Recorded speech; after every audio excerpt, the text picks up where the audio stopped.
Right, so this is going to be a quick, like, day one review of this pistol. I've put in probably about 20 mags or so, just shooting some targets, kind of getting used to the gun.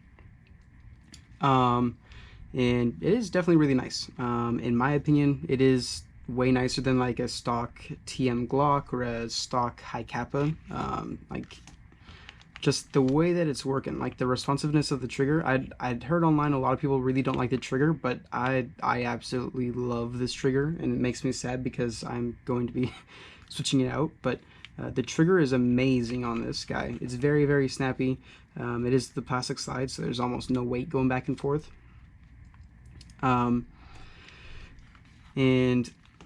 the magazines are going to hold enough. They're going to hold same very comparable amounts to like a Glock 17 or a high kappa. Not much of a difference, or a sizable difference at least.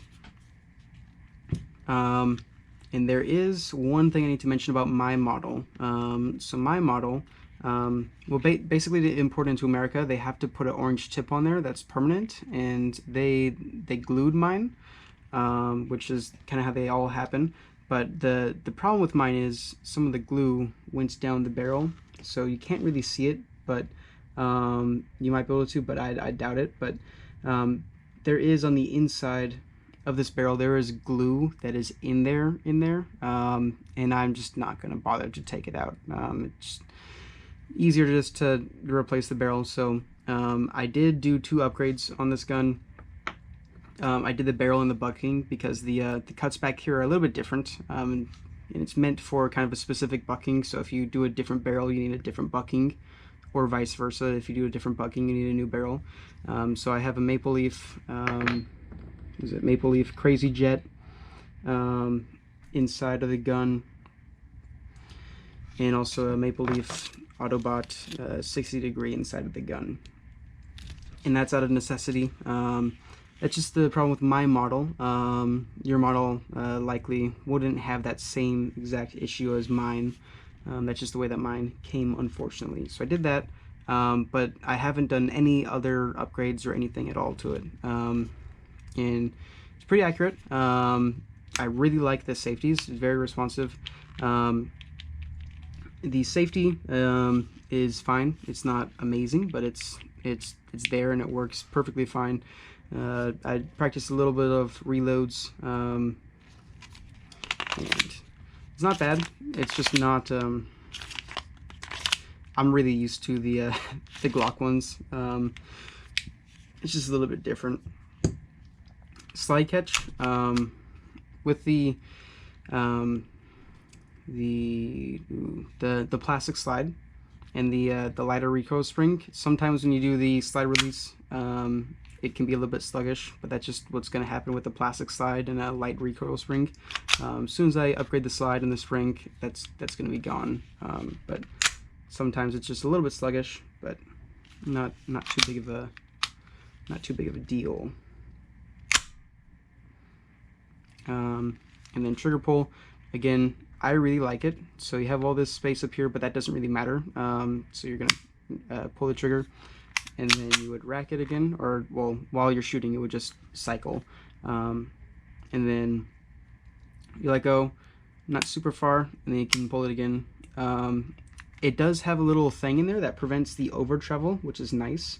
So it won't make the it'll stop the trigger from going back super far, which is already like an improvement over like a high kappa or a Glock, where you can just keep going backwards farther and farther than you need to.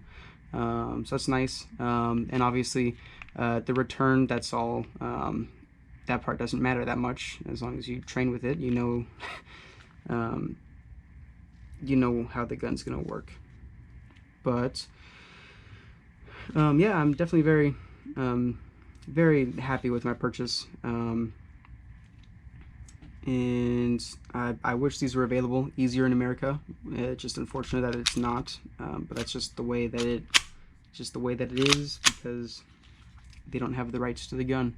So yeah, I definitely recommend you get one of these, but unfortunately it's pretty hard for you to get one of these. But if you do, they're pretty dang nice straight out of the box. Definitely one of the better pistols from Tokyo Marui out of the box that at least I have handled personally.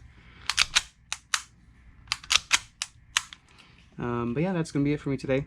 Have a wonderful day. I will see you guys in the next video. I think the next video I'm probably gonna be putting in the trigger, which I am a little bit disappointed in, I guess, because I didn't think I was gonna like this trigger as much as I do, because all the reviews I saw online, they all did not like the trigger, but I really like this trigger.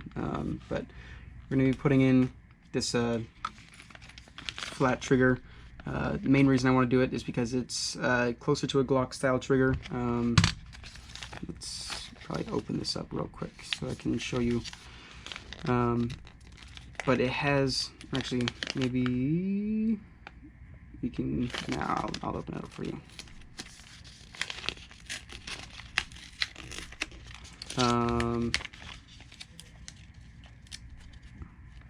Let me see if I can open this. I'm not very good at stuff, apparently.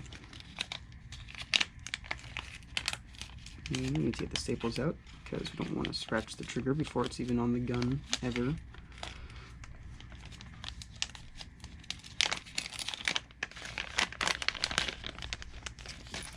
More and more bags. Oh, I guess this is just one bag. Alright, so maybe you can see better there.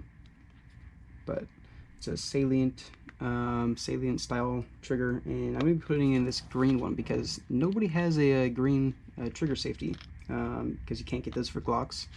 So I'll put that in. That'll be cool. It'll stand out above the crowd and whatnot. But that is going to be it for me today. So have a wonderful day. Adios. See you guys in a bit.